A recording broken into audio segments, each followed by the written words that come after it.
எனவீமன் உடனே சந்தத்தை மாத்திராமாங்க. எனவீமன் சகதேவனிடத்தே சொன்னான்.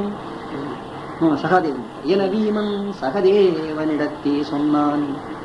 இதை கேட்டு வில் விஜயன் எதிர்த்து சொல்வான். விஜயன் பார்த்து பேசுவான். மனமாறச் சொன்னாயோ பீமா, உன் மனசு ஒப்பிதான் பேசுறியா? என்ன வார்த்தை சொன்னாய்? எங்கு சொன்னாய்? யாவரும் சொன்னாய்? நல்ல செல்வமுடைய துருபதனார் மகளை சூதுக்களியில் இழந்துவிடுதல் குற்றம் என்று சொன்னாய். உனக்கு கோபம் வந்த உடனே அறிவு போயிடுச்சு, வேலை செய்யாது. எப்பயும் ஒரு உணர்வு வருகிற போது அறிவு வேலை செய்யும். உணர்வு பெருசா அறிவு பெருசானும் போது ரெண்டும் பேலன்ஸ்டா இல்லைன்னு வச்சுக்கோங்க, ரொம்ப கஷ்டமாயிடும். ஆகல சினம் என்பது தீ அறிவை புதைத்தலாலே திரிலோக நாயகனை சிலர். திரிலோக நாயகன், 3 உலகத்துக்கும் நாயகன் போல விளங்குகின்றவன் தர்மம். அவனை கோபத்தினாலே பேசிவிட்டாய். தர்மத்தின் வாழ்வதனை சூது கவ்வு. தர்மம் வாழ்ந்து கொண்டிருக்கின்றது, என்றுமே அழியாமல் இருப்பதுதான். தர்மத்துக்கு என்றுமே அழிவு கிடையாது. ஆனால் உலகத்தை பார்க்கிற போது சூது கவ்வும். சூது வெற்றி பெறுகிறது, தர்மம் மறுபடி வெல்லும். என்றாயிருந்தாலும் நிச்சயமாக அறம்தான் வெற்றி பெறும். அறம் வெல்லும், பாவம் தோற்கும் என்பதுதான் ஒரு பெரிய காப்பியத்தினுடைய பாவிகம். பாவிகம் என்பது காப்பிய பண்புன்னு சொல்லுவோம். ஒரு எபிக் போயிட்டு எடுத்துங்கன்னா அதுல சென்ட்ரலா இருக்கக்கூடிய தீம் இருக்கு பாருங்க, அந்த தீமட்டாலஜின்னு சொல்லுவோம். அந்த தீம் எதுன்னு கேட்டா அறம் வெல்லும், பாவம் தோற்கும். ராமாயணத்திலையும் அறம் வெல்லும், பாவம் தோற்கும். மகாபாரதத்திலையும் அறம் வெல்லும், பாவம் தோற்கும். அதுதான் மையமான கருத்து. அதான் என்றும் நிலையானது அதுதான். மற்றதெல்லாம் அப்பொழுது மேலே வருகிற மேகங்கள் மாதிரி அப்படியே விலகி போகக்கூடியதுதான். தர்மம் மறுபடி வெல்லும் எனும் இயற்கை மர்மத்தை, மர்மம் ரகசியம். இந்த மர்மத்தைன்றதுதான் பாட்டுக்காக மருமத்தைன்னு வரும். இந்த தருமம்ன்றதுனால மருமம்னு போட்டோம். இந்த மர்மம், அந்த ரகசியத்தை நம்மாலே உலகம் கற்கும் வழி தேடி விதி இந்த செய்கை செய்தான். விதி என்ற ஒரு கடவுள், அந்த விதி என்ற ஒரு தேவதை, பார்த்து கொண்டிருக்கிற தேவதை, அது என்ன பண்ணிச்சுன்னா நம்மாலே உலகம் கற்றுக்கொள்ள வேண்டும் என்பதற்காகத்தான் இந்த ஒரு செயலை நம் மூலமாக செயல்படுத்துறது. நம்ம மூலமா உலகம் தெரிஞ்சுக்கணுங்கிறதுக்காகத்தான் தர்மம் வெற்றி பெறுகிறது, அதர்மம் அழிகிறது. எங்கெல்லாம் அதர்மம் தலை தூக்குகிறதோ அந்த அதர்மங்கள் அழிக்கப்படுகின்றன, தர்மங்கள் நிலைநாட்டப்படுகின்றன என்பதை நம் மூலமாக உலகம் தெரிந்து கொள்வதற்காகத்தான் விதி என்ற கடவுள் இந்த ஒரு சூழ்நிலையை நமக்கு வகுத்து தந்திருக்கிறான். அதுவும் நல்லது. அதனால இன்பத்துள் இன்பம் விளையான், துன்பத்துள் துன்பம் உறுதலில். இன்பம் விளையான் இடும்பை இயல்பு என்பான், துன்பம் உறுதல். துன்பம் வருகிற போது அந்த துன்பத்தையே எவன் ஒரு இன்பமாக நினைத்துக் கொள்கிறானோ அவன் நிச்சயமாக துன்பம் அடைய மாட்டான். அதனால இந்த சூழ்நிலை என்பது ஒரு துன்பமான செயலாக இருக்கலாம். ஆனா துன்பச் சூழலானது நம் மூலமாக உலகத்துக்கு ஏற்படுத்தப்பட்ட ஒரு பாடம். ஆகையினாலே வழி தேடி விதி இந்த செய்கை செய்தான். விதி என்ற கடவுள், விதி இந்த இடத்துல ஒரு கடவுளாக பெர்சானிஃபை பண்ணி ஒரு உருவகப்படுத்தி அவன் செய்தான். அவன் வகுத்த பாதை இது. அந்த வகுத்த பாதை வழிதான் நம்மால இயங்க முடியுமே தவிர விதிக்கு மாறாக நம்மால போக முடியாது. விதி இந்த செய்கை செய்தான். கருமத்தை மேன்மேலும் காண்போம். நாம் மேன்மேலும் என்ன செய்ய வேண்டும் என்பதை சிந்திக்கணுமே தவிர நாம் என்ன செய்தோம் என்பதை பார்த்து கொண்டிருக்கிறதுல புரியாது. நாம் கடந்த பாதையை பார்த்து இப்படி பண்ணனேன்னு சொல்லிட்டு விட நாம் இனிமேல் என்ன பண்ணணும், நாம் என்ன கர்மம் செய்ய வேண்டும் என்பதை இனி காண்போம். இன்று கட்டுண்டோம் பொறுத்திருப்போம். இன்று கட்டுண்டோம் பொறுத்திருப்போம். காலம் மாறும். அப்பதான் கர்மம் நாம் என்ன செய்யணும் பார்ப்போம். தர்மத்தை அப்பொழுது வெல்ல காண்போம். தர்மத்தை நாம் வெல்லுகிறது என்பதை பார்ப்போம். தர்மத்தை வெல்லுதல் இல்ல, தர்மத்தை வெல்லுதல் என்ற அர்த்தம் வச்சுக்கூடாது. தர்மம் வெற்றி பெறுகிறது என்பதை அப்பொழுது காண்போம். தர்மத்தை காண்போம். எப்படி காப்போம்? வெல்ல காண்போம். தர்மம் வெற்றி பெற்றது என்பதை அப்பொழுது காண்போம் அர்த்தம். இப்படி அப்படியே படிச்சீங்கன்னா என்ன ஆயிடும்னா தர்மத்தை சூது வென்றதுன்னு ஆயிடும். இல்ல, தர்மத்தை வெல்ல காண்போம்னாக்க அப்பொழுது தர்மம் வெற்றி பெறுவது என்பதை காண்போம். அப்ப தர்மம் வெற்றி பெறுவதற்கு அதுவா வெற்றி பெறாது. எப்பயுமே தர்மம் என்பது ஒரு அப்டிராக்டான ஒரு பொருள். அந்த அப்டிராக்டா இருக்கிற ஒரு பொருள் கான்கிரீட்டான ஒரு செயல்கள் மூலமா தான் வெற்றி பெற முடியும். தர்மம் வெற்றி பெறுகிற தர்மம் எப்படி வெற்றி பெறும்? தர்மம் வெற்றி பெறுவதற்கு தர்மத்தை ஏற்றுக்கொள்கின்றவர்கள், தர்மத்தை நம்புகிறவர்கள் செயல்பட்டாதான் அது வெற்றி பெற முடியும். தர்மத்தில் நம்பிக்கை உடையவர்கள் அதை காரியப்படுத்தணும். இல்லையா? அப்படி இல்லைன்னா தர்மம் எப்படி வெற்றி பெற முடியும்? தர்மம் வெற்றி பெறுவதுன்னு சொல்லி சும்மா விட்டுற முடியாது. அவன் தர்மம் வெற்றி பெறுவதற்காக நாம் உழைக்கணும். அதனால தர்மம் வெற்றி பெறுகிறது சும்மா விட்டுட்டோம்னா என்ன பிரயோஜனம்? அதனால தனு உண்டு, காண்டீபம் அதன் பேர். அதை வெற்றி பெறுவதற்கு ஏற்ற முறையிலே, அதை வெற்றி பெற செய்வதற்கு ஏற்ற முறையிலே நம்மிடத்தில் தனு இருக்கிறது. அந்த தனுவுக்கு காண்டீபம் என்று பெயர். வில் இருக்கிறது. இந்த காண்டீபம் என்ற வில் இருப்பதனாலே அதன் மூலமாக தர்மத்தை நிலைநாட்ட முடியும் என்ற நம்பிக்கை இருக்கிறது. உடனே பீமன் அண்ணனை வணங்கி நிற்கின்றான். அப்போது விகர்ணன் என்பவன் அந்த 100 பேர்ல ஒருத்தன்.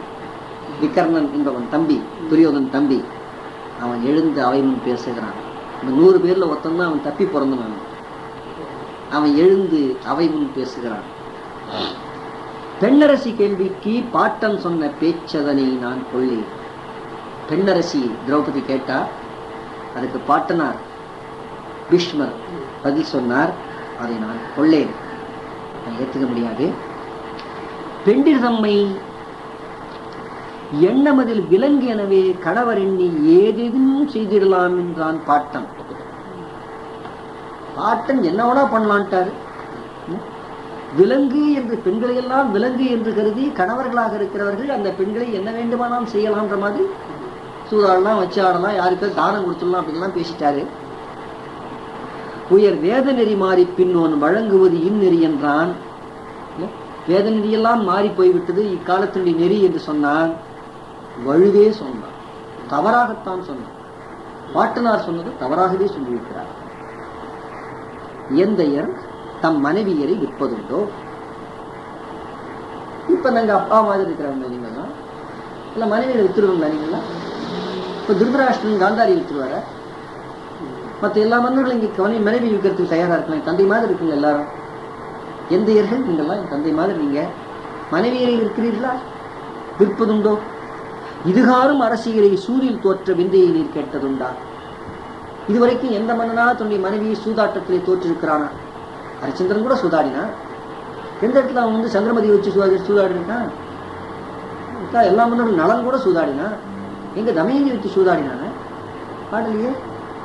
எந்த மன்னன் தன்னுடைய மனைவியை சூதாட்டத்தில் தோற்றிருக்கிறான்? இதுகாரும் அரசியலை சூரில் தோற்ற விந்தை நீர் கேட்டதுண்டோ? விலை மாதருக்கு விதித்ததை, விலை மாதர்களுக்கு சொல்லப்பட்ட சட்டங்களை குல மாதர்களுக்கும் பிற்காலத்தில் அப்ளை பண்ணிட்டாங்க. விலை மாதருக்கு விதித்ததை பிற்கால நீதிக்காரர் சொந்தம் என சாஸ்திரத்தில் புகுத்தி விட்டார். தாங்கிட்ட இருக்கிற விலை மாதம் விற்கிறான், அந்த விலை மாதம் அடுத்தவனுக்கு விலை மாதா இருக்கு, அடுத்தவனுக்கு விலை மாதா போயிட்டு இருக்கானா? ஏதோ ஒரு கண்ட்ரியில அடிமை வம்சங்கள் இருந்துட்டு இருக்கு. அடிமை வம்சத்துல கொடுத்து 100 பேர் அடிமையாக்குகிறான், அவன் 100 பேர் அடிமையாக்குறான். இந்த விலை மாதருக்கு விதித்திட்ட அறத்தை குலமாதர்களுக்கும் பயன்படுத்திட்டாங்க பிற்காலத்துல. சொல்லளவு ஏதானாலும் வழக்கம் தன்னில் அப்படி சொல்றதா இருந்தா கூட வழக்கத்தில் யாரும் அப்படி கூட பண்ணல. சூதர் வீட்டில் ஏவல் பெண் பணையமில்லை என்றும் கேட்டார். அப்படியே பரத்தையலாக இருந்தாலும் கூட சூதாடுகிற இடத்துல ஏவல் பெண்ணை பணையம் வச்சு ஆடின மாதிரி அதுவும் கிடையாது. தன்னை இவன் இழந்து அடிமையான பின்னர் தாரமீது வீடு எது? தர்மம் தன்னையே இழந்தாச்சு. இழந்த பிறகு தாரம்ன்றதுக்கோ வீடுன்றதுக்கோ என்ன உரிமை இருக்க முடியும் தர்மனுக்கு? தர்மம் சூதாடிட்டான், அவன் தன்னையே இழந்துட்டான். ஆன பின்னர் தாரமேது வீடேது? தானான பின்னுமோர் உடைமை உண்டு. தனக்கு உரிமையாக இருக்கிற பொருள் என்ன இருக்க முடியும் என்று நம்மை பெண்ணரசி கேட்கின்றார். அந்த கேள்விக்கு நீங்க யாருமே சரியா பதில் சொல்லல. பெண்ணரசி கேட்கின்றார், பெண்மை வாயால் கேட்கின்றார். ஒரு பெண்ணு கேட்டா, மன்னர்களே, கழிப்பதுதான் சூது என்றாலும் சூதாட்டம் என்று ஒரு மகிழ்ச்சிக்காக ஆடுறங்க, ஒரு போதையில ஆடுறங்க இருந்தா கூட மனுநீதி துறந்து இங்கு வலிய பாவம் தன்னை இருவிழி பார்க்க வாய் பேசி மண்நீதியிலிருந்து மாறாக இருந்து கொண்டு பாவம் தன்னை 2 விழியாலை நீங்கள் பார்த்து பாவச் செயல்கள் 2 கண்ணால் நீங்க பார்த்துட்டு இருக்கீங்களா? மனு நெறியிலிருந்து மாறி பாவச் செயல்களை உங்க கண்ணால பார்ப்பீங்களா? தாத்தனி, தாத்தா திருதராஷ்டிரனை பார்த்து, தாத்தனி நீதி இது தகுமா என்றான். இந்த விகர்ணன் பேசினான். எழுந்திட்டார் சிலவேந்தர், இரைச்சலிட்டார். உடனே மக்கள்லாம் அவன் பக்கம் சேர மாதிரி தப்பு தப்பு. அப்புறம் அவனுக்கு மற்றவர்கள் பேசுறதுக்கு தைரியம் இல்லை. எழுந்திட்டார் சிலவேந்தர், இரைச்சலிட்டார். ஒவ்வாது சகுனி செய்யும் கொடுமை. இந்த சகுனியுடைய கொடுமை ஒழிக. மக்கள் திருப்ப மகேசன் மக்கள் திடீர்னு சைடு அடிச்சுன்னு அது ஜேஜேனா இவனும் ஜேஜேனும் ஆட்டு மந்தைகள் மாதிரி சொல்ற மாதிரி. அது மாதிரி சகுனி செய்கிற கொடுமை ஒவ்வாது என்று சொன்னார். ஒரு நாளும் இந்த உலகத்திலே இந்த நிகழ்ச்சியை மறக்காதென்பார். எவ்வாறு புகைந்தாலும் புகைந்து போவீர். ஏந்திழையே அவைக்களத்தை இழத்தல் வேண்டாம், இகழ்தல் வேண்டாம். செவ்வானம் படர்ந்தாற்போல் ரத்தம் பாய செருக்களத்தை தீருமடா பழி இகுதி என்றார். எவ்வாறு புகைந்தாலும் எப்படி நீங்க பகைத்தாலும் கூட அழிஞ்சு போயிடுவாங்க. இந்த அவைக்களத்திலே, சான்றோர்கள் இருக்கக்கூடிய அவைக்களத்திலே இந்த திரௌபதியை இகழ வேண்டாம். செவ்வானம் படர்ந்தது போல வாரத்திலே குருதி பாய்கின்ற செருக்களம் போர் நடக்கும். அதை பழியை தீர்த்துக் கொள்வார்கள் பாண்டவர்கள் என்று சில பேர் பேசுகிறார். சில பேர் 2 பேர் பேச ஆரம்பிச்சாங்க. உடனே கர்ணன், அது திடீர்னு மக்கள் அந்த பக்கம் திரும்பிட்டானேன்னு பயம் வந்துடுச்சு. ஏன்னா எல்லாரும் சேர்ந்து எல்லாத்தையும் திடீர்னு மாற்றிச்சான என்ன பண்றதுன்னு சொல்லி, ஆமா கர்ணன் விகர்ணன் சொல்லை கேட்டு வில் இசை கர்ணன் சொல்வான். வில்லினாலே புகழ் பெற்றவன், வில் இசை வில்லினாலே புகழ் பெற்றவன் கர்ணன். அவன் பேசுகிறான். தகுமடா சிறியாய் நின் சொல். சின்னவன் கிடையாது, கடைசி பையன், 100வது பேர். இது உனக்கு தகுமா? உன் தகுதிக்கு இதெல்லாம் பேசலாமா? சான்றோர்கள் இத்தனை பேர் இருக்கான், நீ என்ன பேசுறதுமா? சிரியா தகுமடா, தகுமாடான்னு அர்த்தம். பொருந்துமாடான்னு அர்த்தம். தகுமாடா தகுமடா, தகும் இல்லை தகுமாடா என்று சொல்ல. தரணிவேந்தர் இந்த நாட்டில் இருக்கிற மன்னர்கள்லாம் வாயை புதைச்சிட்டு இருக்கான். நீ என்னமோ பெரிய மனுஷன் மாதிரி பேசுறிய, மிகுமுறை சொல்லிவிட்டாய். உனக்கு விறகிலாத, தந்திரம் தெரியாது, உனக்கு சூழ்ச்சி தெரியாது, ஒண்ணுமே தெரியாது, புலனும் இல்லாய், அறிவும் இல்லாதவன். பெண்ணிவள் தூண்டல் எண்ணி பசுமையால் பிதற்றுகின்றாய். இவ ஏதோ மாதவிடாயில் இருக்கிறா, விளக்காக இருக்கிறா அப்படிங்கிறத பார்த்த உடனே ஏதோ அந்த இதுல நீ பேசுகிறாய், எண்ணமே இல்லாமல் பேசுகிறாய். இவனை நாம் வென்றதாலே பாவம் என்று சொல்லுகிறாய். நாணம் இல்லாதவன், பொறுமை இல்லாதவன், என்ன நம்முடைய தகுதி என்னன்றதையும் புரிஞ்சுக்கல. நீதியை பற்றி உனக்கு என்ன தெரியும்? நீதி நீ காண்பதில்லை. உடனே அடுத்தது, மார்பிலே துணியை தாங்கும் வழக்கம் கீழ் அடியார்க்கு இல்லை. இவங்கிட்ட விகரன் கிட்ட பேசிட்டு உடனே இவங்களை பார்க்க, அடியவர்களாக இருக்கிறவர்கள் கழுத்துல தோல்ல துண்டு போட்டுட்டு இருக்கிறதுன்றது அப்படி ஒரு வழக்கம் இல்லை, அது ஒரு மரியாதை இல்லை. சான்றோர்கள் இருக்கக்கூடிய அவைக்களத்துல அடிமையா இருக்கிறவன் தோல்ல துண்டு போட்டு இருப்பானா? மார்பிலே துணியை தாங்கும் வழக்கம் அடியவர்களுக்கு இல்லை. சீரிய மகளுமல்கள் 5 கலந்த தேவி. அவனும் பெரிய பத்தினின்னு சொல்ல முடியாது. சீரிய மகள் 5 கலந்த தேவி, 5 பேரோட வாழ்க்கை நடத்திட்டு இருக்கிற போய் அவ பெரிய சீரிய மகளா? யாரடா பணியாள்? இவன் தான் பெரிய மனுஷனாட்டான். பணியாளை யாரான்னு கூப்பிட்டான். வாராய், பாண்டவர் மார்பிலே இருந்தும் சீரையும் களைவாய். பாண்டவர்கள் மார்பிலே அணிந்து கொண்டிருக்கிற சீரை, இந்த துணியை களைவாய். தையல் சேலையும் களைவாய் என்றான். அவருக்கு சேலையும் களைவாய் என்று கர்ணன் சொன்னான். சேலையும் களைவாய் என்று இவ்வுரை கேட்டார் 5. வடிமக்கள் ஏவாமுன்னும் அவன் சொல்றதுக்கு முன்னையே பகைவர்களே கண்டு அஞ்சுகின்ற தன்னுடைய மார்பை திறந்தனர். துணியை கீழே தூக்கி போட்டனர். மான் போன்ற கண்ணை ஒளியவள் ஞான சுந்தரி பாஞ்சாலி, எவ்வழி உய்வோம், நாம் எப்படி தப்புறதுன்னு தெரியல. தியங்கினாள், இணைக்கை போத்தாள், 2 கையையும் போத்தாள். இப்ப இந்த ஆடையை உரியலாம், துகில் உரியலாம் என்று சொன்னது அதாவது ஹை ஹேண்டடா பிஹேவ் பண்ண. அவனுக்கு இடம் கொடுத்த உடனே தன்னுடைய லிமிடேஷன்ஸ் புரிஞ்சுக்க. நாம இந்த அவைக்களத்துல யாரு பாட்டு சந்தத்தை மாத்திரம் பாருங்க. துச்சாதம் எழுந்து அன்னை துகிலினை மந்திடை உரிதலுற்றான். துச்சாதனம் எழுந்து அன்னை துகிலினை, பாரதி பாருங்க, அன்னை துகிலினை அம்மா கற்றிருக்கிறது. அகிலினை மந்திடை உரிதலுற்றான்.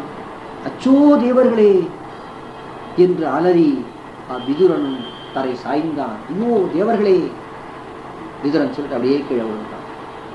பிச்சு ஏறியவனைப் போல, பைத்தியம் பிடிச்சவன் மாதிரி, பித்து அதிகமா போனவன் மாதிரி அந்த பேயனும் துகிலினை உரிகையிலே, இந்த பேயன் அந்த துகிலினை உரிகை. சில சமயம் நம்ம பரீட்சையில் எழுதும்போது என்ன ஆயிடுன்னு கேட்டா, இந்த துகில்ன்றத கீ வராத துயில் துயில்னு எழுதுவான்.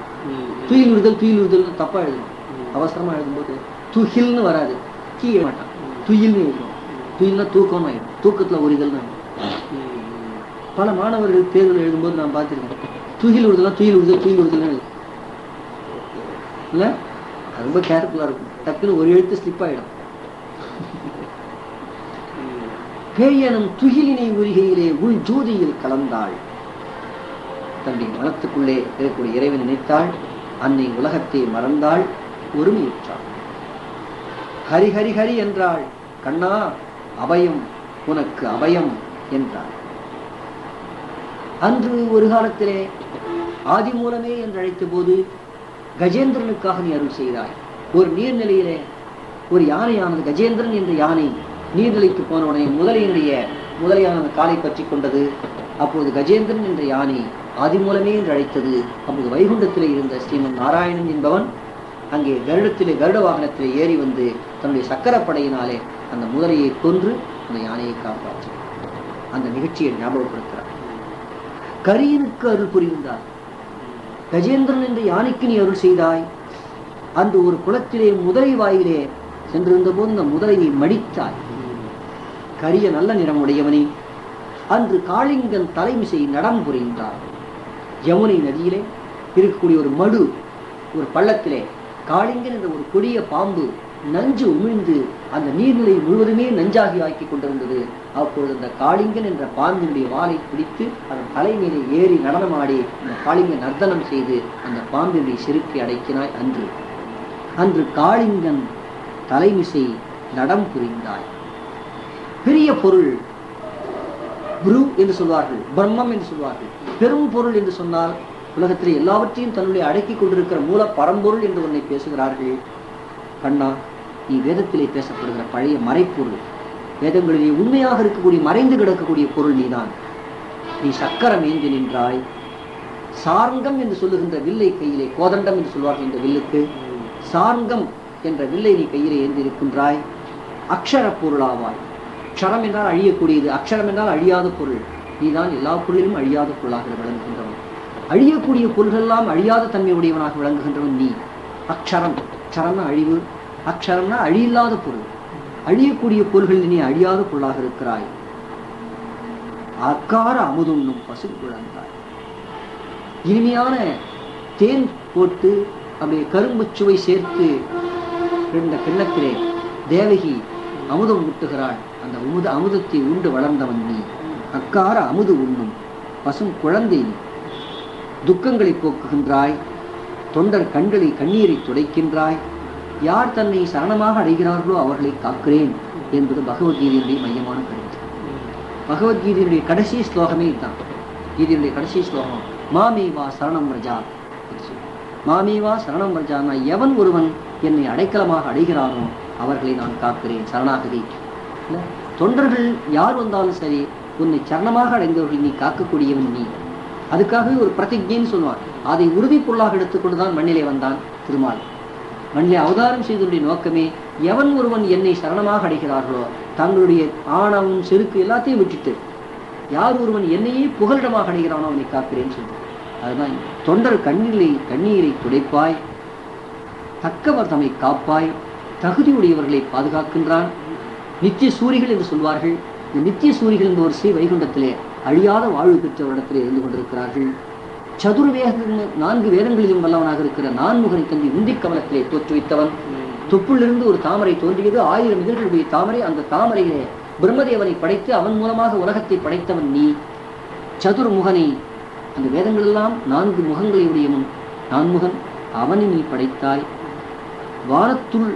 வானத்துக்கு உள்பொருளாக விளங்குகிறாய். தீ, காற்று, நிலம், நீர், தீ, வெளி, விசும்பு என்று சொன்னால் அவற்றுக்குள்ளே இருக்கிற அந்தர்யாமியாக இருக்கக்கூடிய ஒரு பொருள். எல்லாவற்றுக்கும் அணுவுக்கு அணுவாக இருந்து கொண்டிருக்கிற ஒரு பொருள். எல்லாவற்றுடைய இயக்கங்களுக்கும் காரணமாக இருக்கிற ஒரு பொருள். எல்லாவற்றிலும் வியாபித்து இருக்கக்கூடிய ஒரு பொருள்.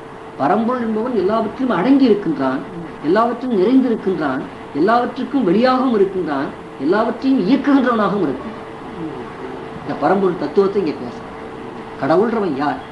கடவுள்ன்றவன் எல்லா பொருளும் நிறைந்து காணப்படுகின்றவன், எல்லா பொருளும் அடங்கி காணப்படுகின்றவன், எல்லா பொருளுக்கும் வெளியாகவும் இருக்கின்றான், எல்லா பொருளையும் இயக்குகின்றவனாகவும் இருக்கின்றான். அப்படி மோனத்துள் வீழ்ந்திருப்பார் தவமுனிவர் அகத்தில் ஒளி தருவார். யார் ஒருவர் மௌனம் உடையவர்களாக இருந்து தவம் செய்து கொண்டு இன்ட்ராஸ்பெக்ட் பண்ணி அக நோக்கினாலே தன்னை உள்ளுக்குள்ளே பார்க்கிறார்களோ, அந்த அகத்துக்குள்ளே ஒளியாக இருந்து கொண்டு, எப்படி விளக்கு இருந்து கொண்டிருக்கிறதோ அதை போல ஜோதியாக இருந்து கொண்டு ஒவ்வொருவருடைய இதயங்களிலேயும் நின்று கொண்டிருக்கிறவன் நீ. அகத்தில் ஒளி தருவார்.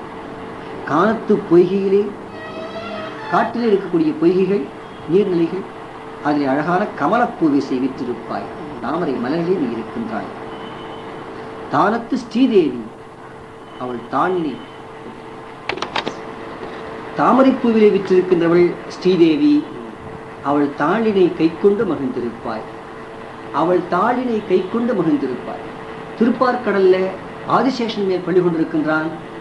அந்த நிலமகளும் திருமகளும் அடி வருட அவன் அரிதுயில் அமர்ந்து கொண்டிருக்கின்றான், தூங்கிக் கொண்டிருக்கின்றான். அவள் தாளினை கை கொண்டு மகிழ்ந்திருப்பாய். ஆதியில் ஆதி, எது முன்னால் தோன்றிய பொருளோ அதற்கும் முன்னால் தோன்றிய பொருள் நீ. ஆதியில் ஆதி, அறிவினை கடந்த பொருள், அறிவுக்கு அடங்காத பொருள், அறிவினை கடந்தவனாக இருக்கிறான், பேரறிவானாக விளங்குகின்றான். எல்லா அறிவும் அவன்தான். ஜோதிக்கு ஜோதி, எது ஒளிப்பொருள் என்றால் அந்த ஒளிப்பொருளுக்கே ஒளி வழங்குகின்ற ஒளிப்பொருள் அவன். ஜோதிக்கு ஜோதி, இதெல்லாம் வேதத்தில் வருகிற வரிகள். வேதத்தில் இருக்கிற சென்டென்சஸ் அப்படியே டிரான்ஸ்லேட் பண்ணி போட்டு, உபனிஷத்துல வருகிற வாக்கியங்கள் இது பூராவே அந்த வாக்கியங்களை அப்படியே எடுத்துக்காட்டு.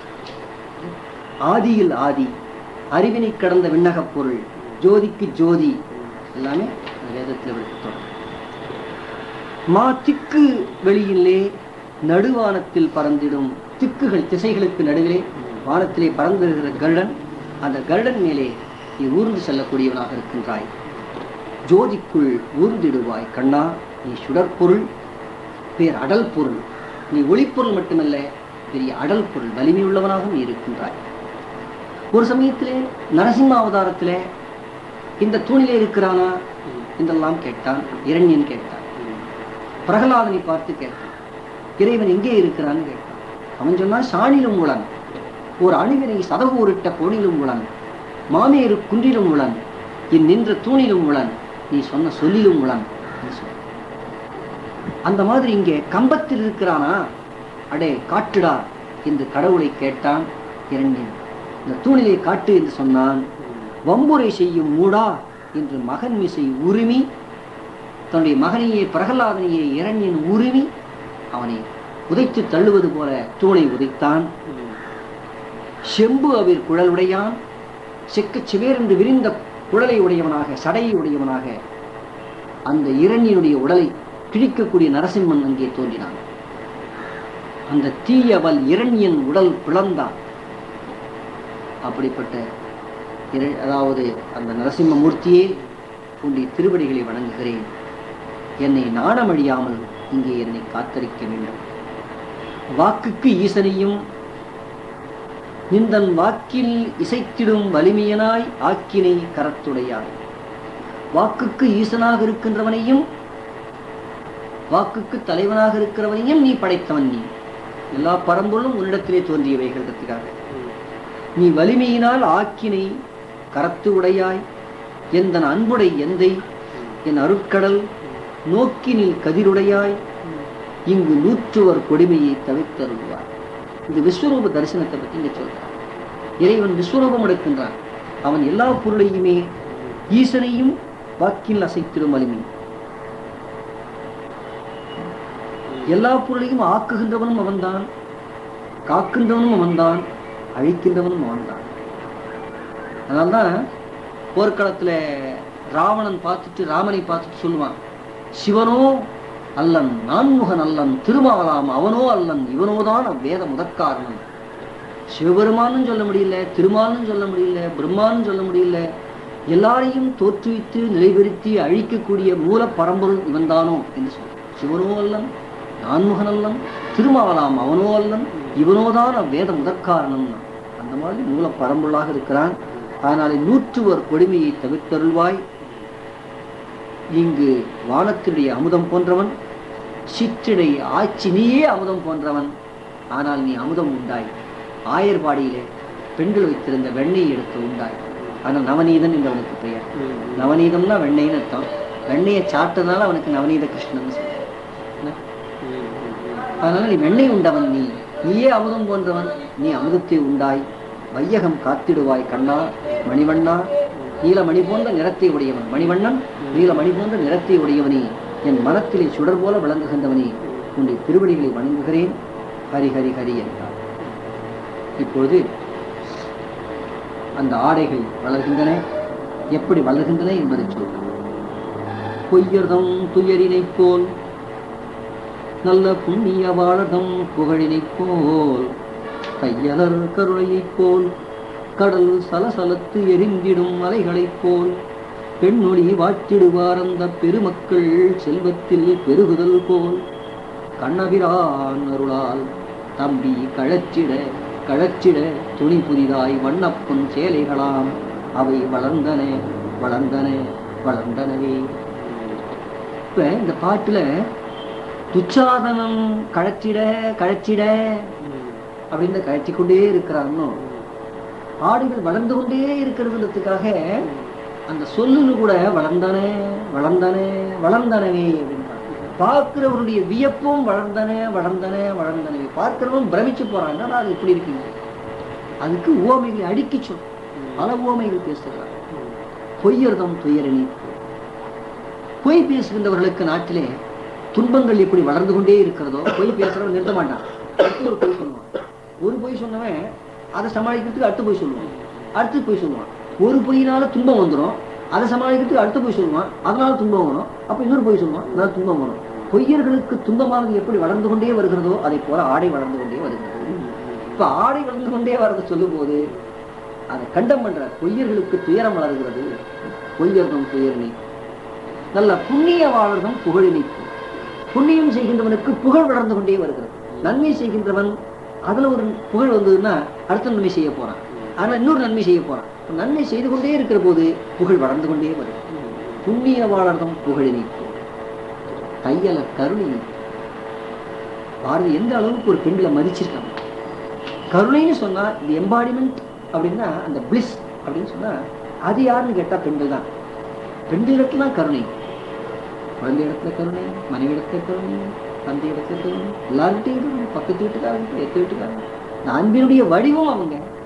பெண்கள் இடத்துல கருணை என்பது எப்படி வளர்ந்து கொண்டே வருகிறதோ, குழந்தை பிறந்த உடனே அந்த குழந்தை இடத்துல ஒரு கணவன் கல்யாணம் பண்ணிக்கிறான், கணவன் கிட்ட ஒரு ஆசை, அப்புறம் குழந்தைகிட்ட ஆசை, குழந்தை வந்து அதுக்கப்புறம் அந்த குழந்தைகிட்ட பழகிற நண்பர்கிட்ட ஆசை. அப்படியே அந்த ஆசை அன்பு ஈனும் ஆர்வமுடைமை அது நண்பு என்னும் நாடா சிறப்புன்னு வள்ளுவர். இந்த அன்புடைமை என்பது வாழ்க்கையில ஒரு மனைவி கிட்ட இருக்கு. அது அப்படியே கொஞ்சம் கொஞ்சமா விரிந்து விரிந்து விரிந்து விரிந்து ஆர்வத்துல உண்டாக்கி, ஆர்வம் வந்து அருளாகி எல்லாருக்கும் பயன் தருகிற கருணையாக அது மலர்கிறது. அதனால தையலர் கருணையை போல் பெண்களிடத்தில் தோன்றுகிற கருணை, இந்த உணர்வு எப்படி வளர்ந்து கொண்டே வருகிறதோ அதை போல வளரும். கடல் சலசலத்தை எரிந்திடும் அலைகளை போல். பாரதி எப்பயுமே கடலை பார்த்துட்டான்னா விடமாட்டேன். கடல்லையே கிடப்பான், கடல்லையே இருந்து பாட்டெல்லாம் பாடி கடலை பத்தி வர்ணிப்பதுன்னா அப்படியே தன்னை மறந்து வர்ணிப்பான். கடல் எப்பயுமே அந்த மாதிரி ஒரு வகையான ஒரு மென்டல் ஆக்கி விட்டுற மனுஷன். கடல்ல கொஞ்ச நேரம் உட்கார்ந்தே இருந்தான்னாக்க அவன் ரொம்ப சைலண்ட் ஆயிடுவான். ஆனா மனம் மட்டும் என்னென்னமோ வகையான சிந்தனைகள் அப்படியே கொண்டு வந்துட்டே இருந்துச்சு. அந்த கடலுடைய ஓசைக்கு முன்னால் நம்ம ஓசை ஒன்றும் எடுபடாது. அப்படியே நாம சைலண்ட் ஆயிடுவோம். ஆனா சிந்தனைகள் வளர்ந்து கொண்டே வந்துச்சு. நிறைய சிந்தனைகள் உருவாகணும்னா கடல் தான் பெஸ்ட் பிளேஸ். மலைகள் கூட பரவாயில்லைன்னு சொல்லுவாங்க. ஆனா அவருக்கு முகமது நபிக்கு மலையில இருந்ததுதான் அப்படியே சிந்தனைகள் வரும். காட்டுல போய் சில பேருக்கு அப்படியே சிந்தனை, அதாவது டைவர்ஷன் இருக்கும். இது கடல்ல வேற ஒண்ணும் பார்க்க முடியாது. வாட்டர் எவரி வேற மாதிரி எங்க பார்த்தோம் அதே தான். ஆனா அதுல வெவ்வேறு வகையான எண்ணங்கள்லாம் அப்படியே அலைகளாக வந்து கொண்டே இருக்குதுல. அது கடல்லே வருகின்ற அலைகளைப் போல இந்த ஆடைகள் வந்து கொண்டே இருக்கின்றன. அது இடையறாமல், அது எப்பயுமே கடல் அலை ஓய போறதில்லை. பெண்ணொழி வாட்டிடுவார் அந்த பெருமக்கள் செல்வத்தில் பெருகுதல். பாரதி எந்த அளவுக்கு பெண்ணை மதிக்கிறான் பாருங்க. பெண் வாழ வேண்டும் என்று யார் விரும்புகிறானோ, பெண்கள் சமுதாயத்திலே மனுஸ்மிருதியில தான் பேசியிருக்காங்க. மனு தர்ம சாஸ்திரத்தில் என்ன சொல்லிருக்காங்க, பெண்கள் எங்கே மதிக்கப்படுகிறார்களோ அங்கேதான் நாடு சிறப்பாக இருக்க முடியும், அங்கேதான் நல்லரசு இருக்கும், அங்கேதான் தெய்வங்கள் உரையும். ஆனால் பெண்கள் மதிக்கப்படாத ஒரு சமுதாயம் இல்லை என்று மனுஸ்மிருதியில் இருக்கு. அதை தான் எடுத்துக்காட்டு. பெண்கள் எங்கே போற்றப்படுகிறார்களோ, பெண்ணுடையை வாழ்த்துகிறவர்கள் இருக்கிற நாட்டிலே பெருமக்கள் செல்வத்தினாலே பெருகி வருகிறார்கள்.